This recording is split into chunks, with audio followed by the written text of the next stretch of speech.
Alors, bonjour à vous, chers choisis de Jésus. Il me fait plaisir de vous présenter aujourd'hui la retraite. Donc, on est rendu au 4e enseignement qui sera entrecoupé. Donc, une partie aujourd'hui, l'autre partie vendredi prochain.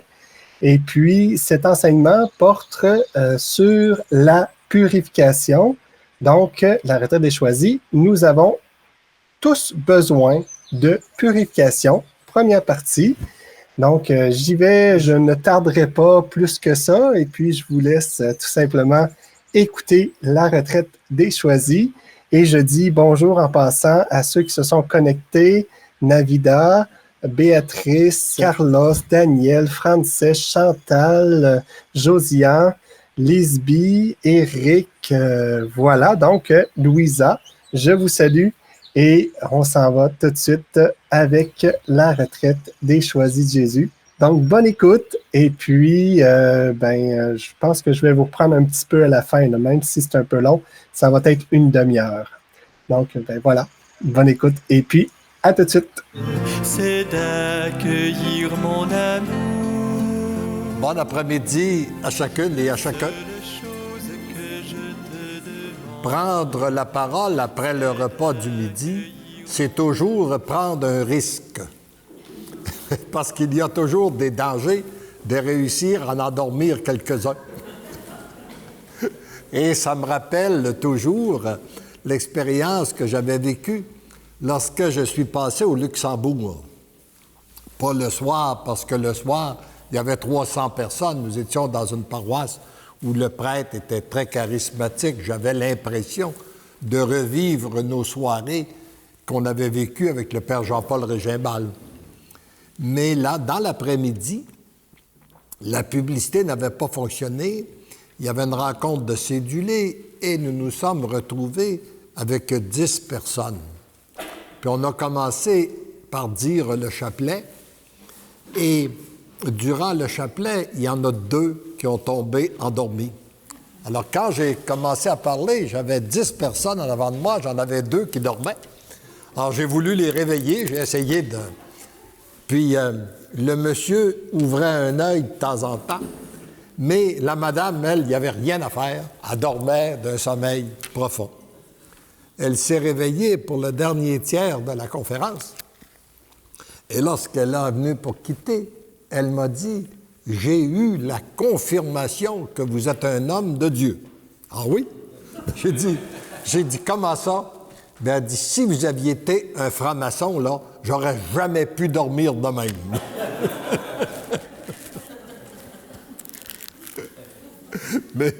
mais le plus beau de cette histoire, c'est que 3 ans plus tard, je suis en Belgique. Et après la rencontre, il y a des gens qui viennent pour faire signer des volumes.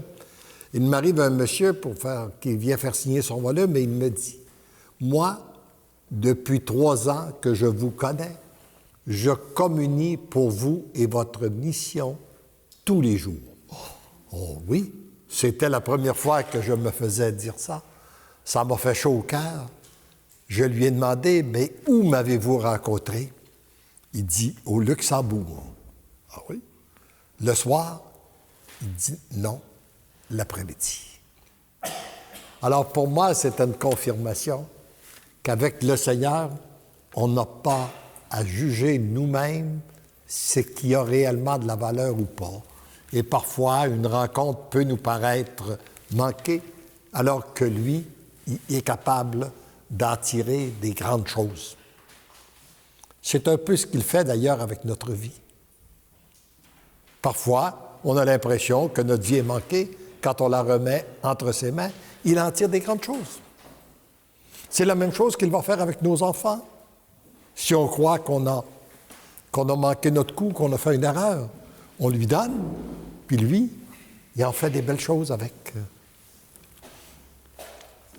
Depuis que nous sommes ensemble, nous avons vu l'attitude qu'on devait avoir, qu'on devait renoncer à nos désirs, à nos attentes pour se laisser accueillir, se laisser aimés par Dieu. Nous avons vu aussi que nous étions des choisis de Jésus à l'aurore de la plus belle des histoires du monde. Qu'il nous choisissait pour que nous préparer cette nouvelle civilisation de l'amour qui est bel et bien en marche. Nous avons vu aussi qu'il ne nous choisissait pas par nos mérites, que c'était uniquement ni nos vertus, que c'était uniquement par amour que son choix s'arrêtait sur nous, comme lorsqu'il s'est arrêté sur les premiers apôtres.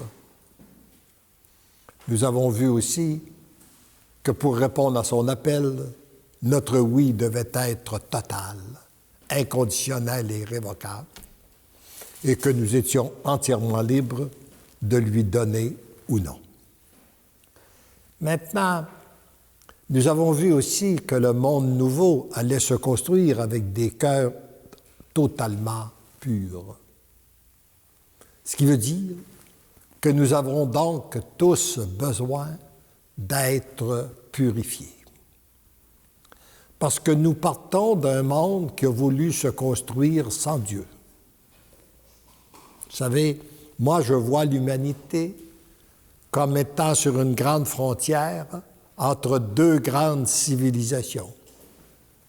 Il y a celle qu'on a connue, celle du 20e siècle, où on a mis toute notre confiance en l'homme, on a refusé de faire confiance en Dieu, on a dit maintenant, nous sommes assez puissants, assez intelligents pour opérer sans Dieu, et on s'aperçoit que ça ne fonctionne plus.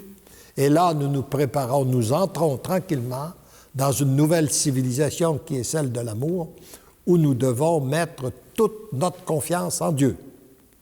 Et pour faire ce changement-là, d'un monde à l'autre, bien, pour que l'amour de Dieu circule librement dans les cœurs, nous avons tous besoin d'être purifiés. Parce que nous avons tous vécu dans ce monde qui a voulu se construire sans Dieu. Nous avons tous regardé la télévision, lu les journaux, écouté la radio, et nous sommes tous plus ou moins contaminés, endoctrinés, pollués, utilisez le terme que vous voulez là, par ce monde qui a voulu se construire sans Dieu. Et donc, pour entrer dans ce monde nouveau, nous avons besoin d'être purifiés. Et dans la purification, le Seigneur met différents moyens à notre disposition. Parmi les moyens qu'il met à notre disposition, il y en a un qui est plus efficace que les autres, qui est moins coûteux, puis qui est plus rapide. C'est le sacrement du pardon. Vous savez, nous ici au Québec, qu'on a vécu un déclin de la foi très rapide. Le déclin de la foi que la France a vécu sur une période de 2 siècles, nous l'avons vécu sur une période d'1 demi-siècle pour arriver à peu près au même résultat qu'eux. Et ça nous a permis de constater des choses. Je ne sais pas si vous, comme moi, vous avez constaté, par exemple, que dans la même proportion où nous avons vidé nos confessionnaux, nous avons rempli nos bureaux de psychiatres et de psychologues. Remarquez bien que je n'ai rien contre la science des psychiatres et des psychologues qui font un excellent travail dans leur profession. Mais j'ai été heureux d'entendre quelques années le docteur Nathalie Baudette nous dire ici à la télévision qu'il venait de vivre une conversion. Nous, comme psychiatres, nous pouvons comprendre la blessure de la personne.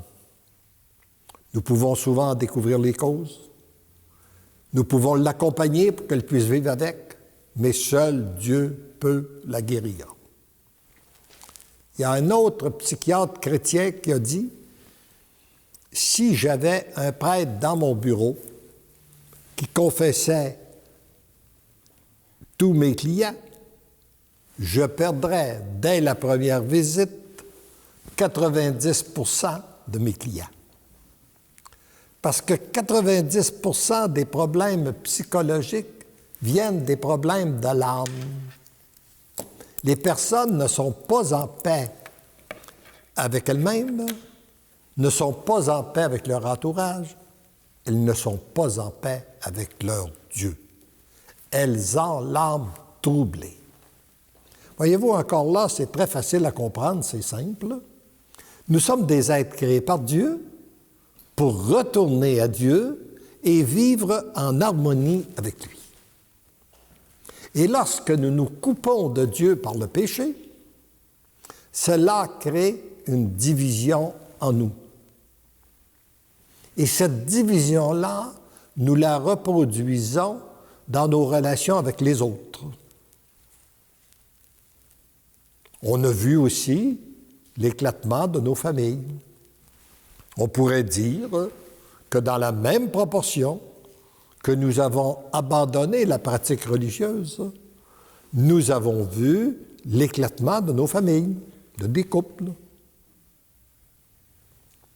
Alors, donc, si on veut rebâtir la paix dans le monde, il faut d'abord rebâtir la paix avec notre Dieu. Et c'est en rebâtissant nous la paix avec notre Dieu, en devenant un être de paix, que je produis la paix autour de moi. Et finalement, on reconstruit la paix à travers le monde. Ce psychiatre dit que la seule chose qui peut guérir les problèmes de l'âme, c'est de s'entendre dire « je te pardonne ». Moi, comme psychiatre, je peux aider les personnes à retrouver un certain équilibre humain. Je peux aider des personnes dans certains troubles de comportement avec les autres, à décortiquer des peurs, des craintes, des barrières qu'elles se sont mises dans leur vie, mais l'âme, je ne peux rien y faire. Il n'y a que le Créateur qui a le droit d'entrer dans l'âme par le pardon, le fait de dire son péché, sa blessure, c'est 50% de la guérison. J'ai été surpris de constater à 2 reprises en France qu'il y a des gens qui me sont arrivés dans une conférence et qui m'ont dit « Moi, si je suis ici, c'est à cause de mon psychiatre. » Et c'est mon psychiatre qui m'a fait connaître ces livres-là, et c'est lui qui m'a demandé de venir vous écouter, assister. Alors, lorsque la science se met au service de Dieu, ça produit des fruits merveilleux. C'est un autre signe avant-coureur de la nouvelle civilisation qui se met en marche. Quand je vous parle que je fais un lien avec la pratique du passé puis le déclin que nous avons vécu, remarquez bien que je ne crois pas que nous devons revenir au passé. Parce que nous nous dirigeons vers un monde bien meilleur. Et si, justement, nous sommes rendus où nous sommes au point de la grande apostasie que nous vivons présentement, c'est que dans le passé, nous n'avons pas été suffisamment des bons chrétiens. Même si nous pratiquions, même si nous allions à la messe le dimanche, je dis nous étions catholiques le dimanche, nous l'étions beaucoup moins le lundi, et parfois nous ne l'étions pas du tout le mardi, dans notre façon de nous comporter, dans notre façon d'agir, dans notre façon de parler. Alors, nous pouvions accepter de faire une transaction malhonnête, on acceptait de dire du mal des autres, etc., etc. Donc, et ça devient des faux. Nous avons été jusqu'à un certain point des faux témoins. Et ces faux témoins-là ont fait que des jeunes, d'autres sont arrivés, puis qui ont dit, ben moi, j'en veux pas de ce type de religion-là. Et c'est le mouvement qui se construit actuellement dans la civilisation de l'amour, doit être beaucoup plus pur que celui que nous avons connu. Et c'est ce que je suis témoin qui se passe actuellement. Alors, dans la purification, dans ces livres-là, vous constatez que le Seigneur nous dit qu'il y a 2 grands purificateurs sur la terre. Il y a l'eau et le feu. Les objets de valeur, comme l'or, l'argent, les métaux précieux, sont tous purifiés au feu. Donc, il est logique de penser que nous, les humains, qui sommes les êtres qui ont le plus de valeur sur cette terre, que nous soyons purifiés au feu. J'espère que ça ne vous fait pas peur quand je vous dis ça, non? Parce que Dieu, dans son plan d'amour, a 2 feux purificateurs. Il y a le feu de son amour, puis il y a le feu de la souffrance. Je serais tenté de vous demander lequel vous voulez. Moi, je préfère le feu de son amour. Et le sacrement du pardon se situe justement dans la lignée du feu de son amour. Et souvent, il arrive que les 2 feux vont se conjuguer en même temps sur la même personne pour un résultat plus rapide. Et c'est l'accueil que l'on fait de l'un comme de l'autre qui produisent des bons résultats. Mais plus on va accueillir le feu de son amour, moins on aura besoin du feu de la souffrance.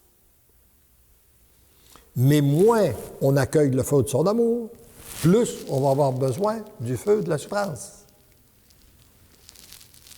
Je vous ai dit ce matin que la décision du Père est ferme. Son amour doit circuler sur la terre et pour ça, il faut que les cœurs soient purifiés. Alors, ou bien on se laisse purifier par son amour, ou on attend d'être purifié par la souffrance.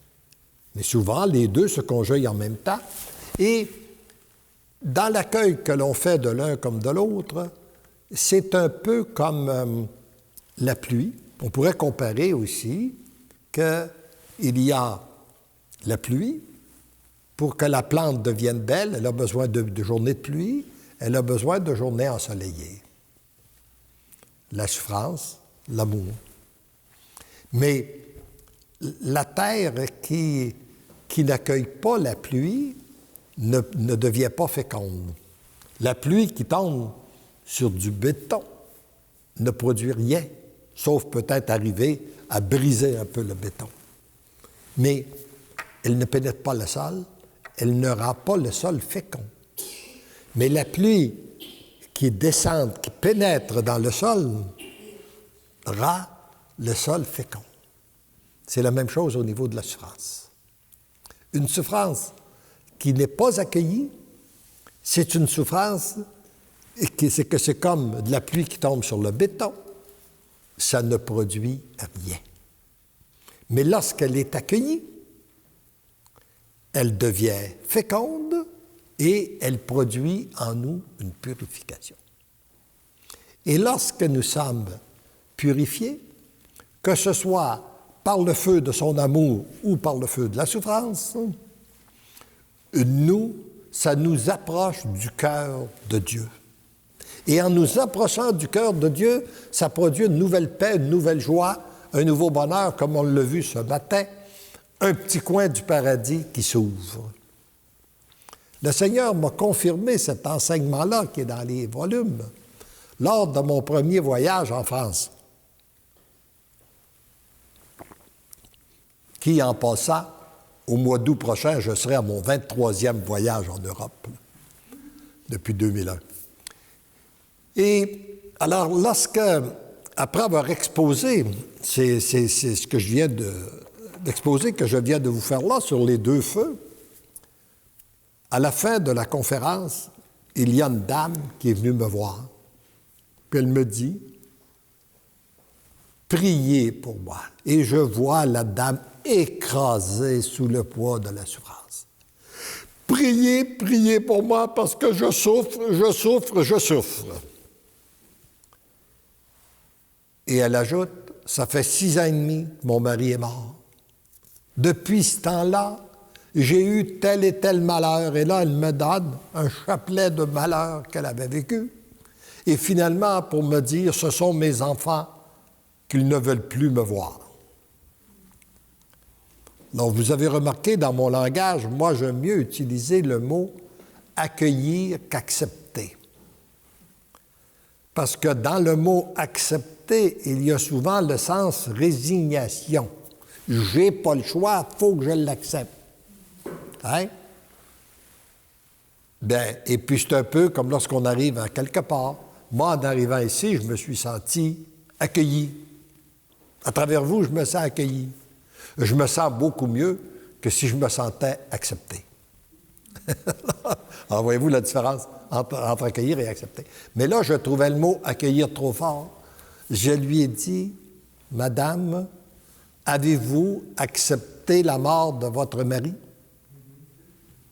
Et elle a eu une réaction spontanée. « Comment qu'on peut accepter ça? C'est pas acceptable. » Alors, j'ai dit, on va demander à Dieu de venir répandre sa paix dans votre cœur, de vous donner la grâce d'accueillir la situation qui est la vôtre. Là, je n'ai pas dit accueillir, encore, je n'ai pas trouvé le mot trop fort, j'ai dit accepter la situation qui est la vôtre, en commençant par la mort de votre mari. 2 soirs plus tard, je suis dans un autre groupe et je donne le même enseignement. Il y avait une dame que j'avais constaté qu'elle était, au cours de la conférence, elle était rayonnante. Un peu comme j'en vois des figures rayonnantes devant moi, là. Vous savez, c'est très réconfortant, hein? Quand on est en avant et qu'on voit des belles personnes, toutes rayonnantes de l'amour de Dieu, qu'on sent la présence de Dieu à l'intérieur des personnes. C'est ce que je ressentais chez cette personne-là, comme je le ressens chez plusieurs d'entre vous. Et là, je lui ai dit, et puis elle vient me voir après, puis elle me dit, je veux vous confirmer que ce que vous enseignez, je le vis. Ça fait 6 mois que mon mari est mort. Puis nous étions très près l'un de l'autre. Il était encore jeune, il était au début de la soixantaine. Mais j'ai dit au Seigneur, Seigneur, je veux d'abord te remercier parce que tu m'as donné un bon mari. Puis on a eu plusieurs bonnes années de bonheur ensemble. Tu as décidé de le rappeler à toi, que ta volonté soit faite. Puis elle dit, depuis ce temps-là, il y a une paix qui m'envahit que je ne comprends pas. Je vis dans une très, très grande paix. Et même, elle dit, j'ai une joie qui m'habite, qui m'inquiète. Parce que j'ai peur que les gens, en me voyant vivre, pensent que je suis heureuse que mon mari soit mort. Voyez-vous, la même souffrance non accueillie, non acceptée, est encore plus présente 6 ans et demi après. Accueillie, elle est transformée en grâce et en bénédiction. Et si vous vous demandez quelle est la souffrance que moi je devrais accueillir, quelle est la souffrance que j'aurais de besoin, moi, pour être purifié? Eh bien, c'est celle que vous portiez avant d'arriver ici. Ou c'est celle qui vous habite encore à ce moment. Si vous avez oublié de la laisser au vestiaire, cette souffrance-là, c'est celle-là que vous devez accueillir. Et sur l'acceptation de l'accueil de la souffrance, je vais vous dire aussi, parce qu'il m'arrive parfois des gens qui disent, oui, mais moi, j'ai beau donner ma souffrance au Seigneur, il ne la prend pas. Et À ce moment-là, moi, j'interroge, est-ce que tu l'as accepté? Est-ce que tu l'as accueilli, cette souffrance-là? On ne peut pas donner ce qu'on n'a pas. Et pour être capable de la donner au Seigneur, il faut d'abord l'avoir accueillie. Ce que je vous enseigne là, c'est du vécu. Après avoir vécu des souffrances pendant longtemps, à partir du moment où j'ai dit au Seigneur, « Seigneur, si c'est ça, la croix que tu me laisses, tu me dis, prends ta croix puis suis-moi. Si c'est ça la croix que tu me laisses, je te dis oui, je la prends. Puis, je l'associe à tes souffrances à toi, afin que par un miracle de ton amour, elles soient transformées en grâce et en bénédiction sur l'humanité et d'une façon particulière chez ceux et celles qui sont la cause de mes souffrances. Et à partir du moment que j'ai dit ça, j'ai vu tout de suite, il y a des choses qui se sont passées en moi, mon regard a changé sur les personnes et j'ai vu ces personnes-là, j'ai vu le Seigneur les transformer. Voyez-vous, d'où l'importance d'accueillir la situation pour qu'il puisse réellement la transformer. Et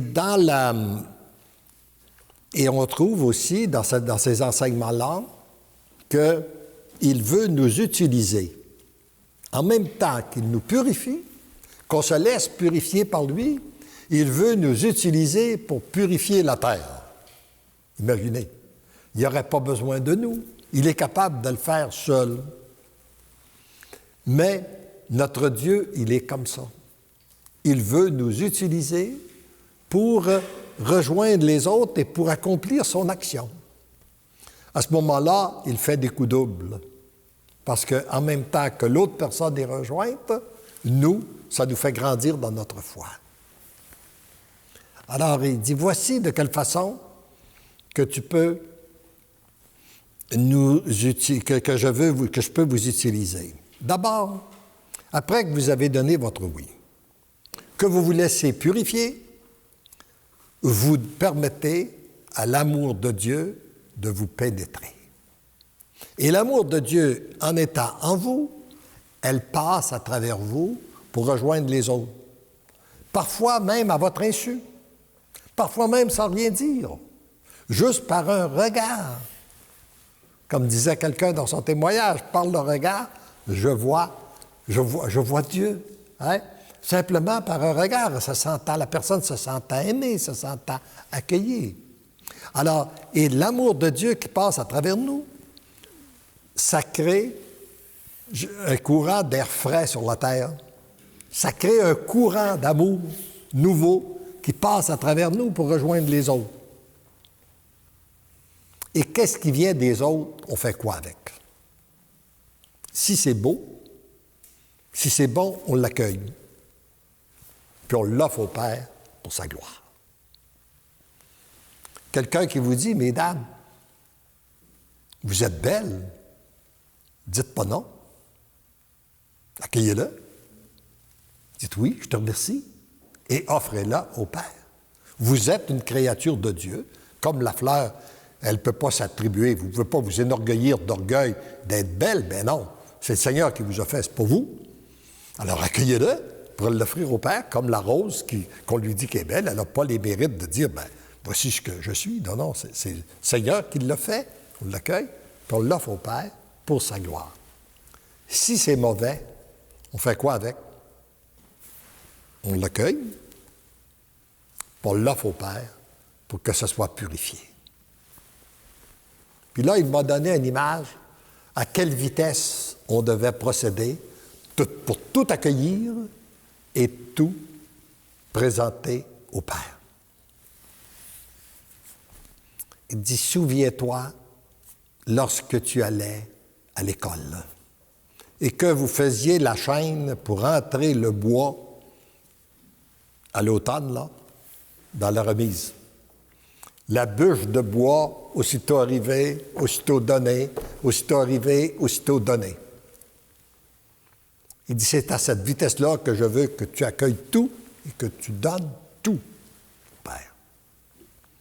Et qu'est-ce qui serait arrivé à un enfant qui aurait gardé les bûches de bois dans ses mains?